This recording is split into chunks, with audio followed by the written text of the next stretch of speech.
So Arsenal's pre-season starts here against Australia's A-League champions and Premier winners, who don't normally play in this stadium. They play in the Allianz Stadium, which is across the city. Normally used to playing in front of crowds of no more than 40,000. So it's a big day for them, especially against a team of Arsenal's prowess and calibre.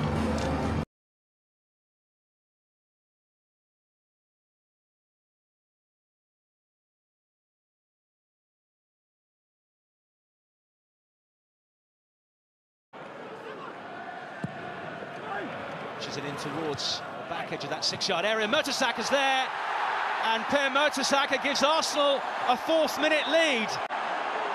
Close range, not dealt with by Sydney FC.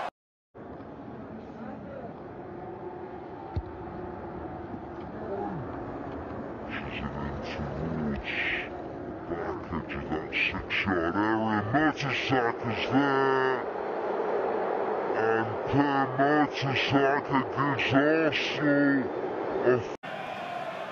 Ozil with the resulting corner. Up goes Bielik. Watched all the way by Redmayne. Good effort. Difficult to keep down that one though, and it's a standing jump. Always going to be hard to get a lot of power on that. Yeah, being marshalled by Retro as well, and it's a difficult header. And you know, force things, but their actual composure in areas has been fantastic. Great run here down the middle. Willock, saved by Redmayne. Oh, so close to a goal for 17-year-old Joe Willock. He thought, he saw it in his eyes that he was going to get that goal, but Redmayne decided he wasn't going to score. Yeah, Redmayne came out just at the right time, closed the angle down. Look, just enough, but you know, he's done brilliant, Willock. It was a great run. You know, maybe a foot further wide, or if he'd gone to the keeper's, Redmayne's left, but it's a fantastic run from the youngster. Don't see too many obvious changes. Looks like he's going to stick with most of the same 11, maybe for the next 15 minutes or so. And what have you made, by the way, very quickly, on the comparisons between Lacazette and Ian Wright, player that you know very well, of course? Well, let me tell you, if Lacazette is anything like Ian Wright, then we're going to have an absolutely superstar, because Wright is an unbelievable finisher. And if Lacazette can do that, he will certainly put Arsenal near the top of the league. Yeah, we wish him well. It's time now to cross back to our commentary team of Mike Shield and David Hillier. We're with Nelson again down the right. Got 2 players in the penalty area, 2 more joining them. It's gone all the way through to Bramall. Takes control of the ball, and Redmayne again on hand to save. Another of the Arsenal youngsters with a chance. That's Nelson, Willock and Bramall have all had good opportunities in this game. Yeah, they're the 2 wide-sided players, and what I like about here, Bramall, he doesn't just have a lash at it, he's very controlled and composed in there.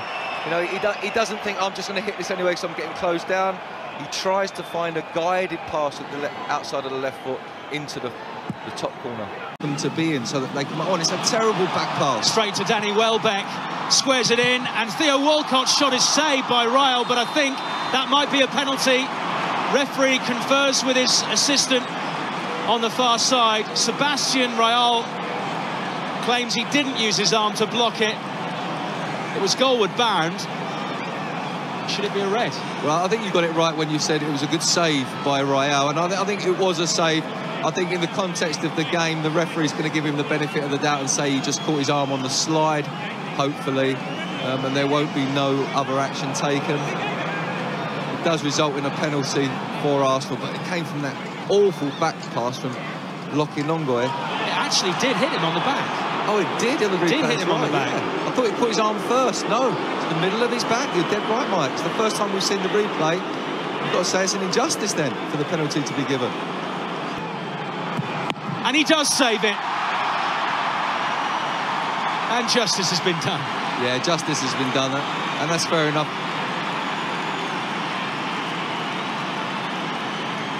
Got to say it wasn't the greatest penalty, but then guilt in the way he struck that ball. He didn't have the conviction that he probably would have had if he'd known it had been a justified decision. So yeah, I think that's fair dues, and it's the proper outcome. Busy for Steve Bold.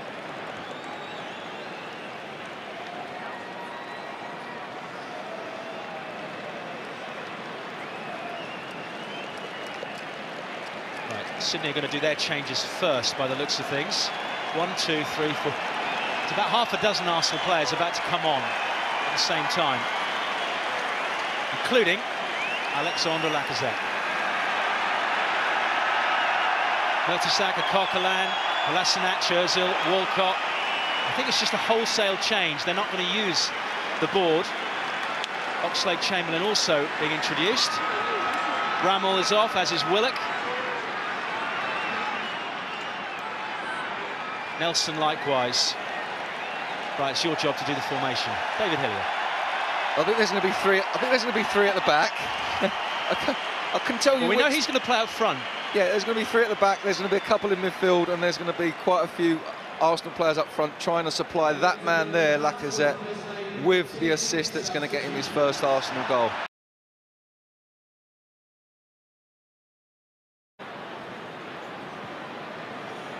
Ketia down that line. Giroud is making a run in the middle. Lacazette's slightly deeper. Here he is, Alexander Lacazette scores his opening goal for the Gunners within minutes of coming on, and their big money signing makes an immediate impact. It's a simple finish, but it's a good confidence booster and settles him in. Arsenal 2, Sydney FC 0. Yeah, it's just what he wanted. Look at all the players. They're absolutely delighted for him.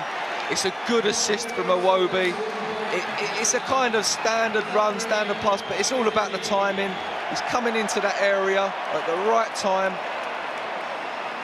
You've still got to have the composure to slide that in. Redmayne's, you know, he's got on top of all of them for most of this game, apart from Mertesacker's. And it takes that man Lacazette to break the deadlock in this second half, make it 2-0 to Arsenal and get his first goal. Really pleased for him.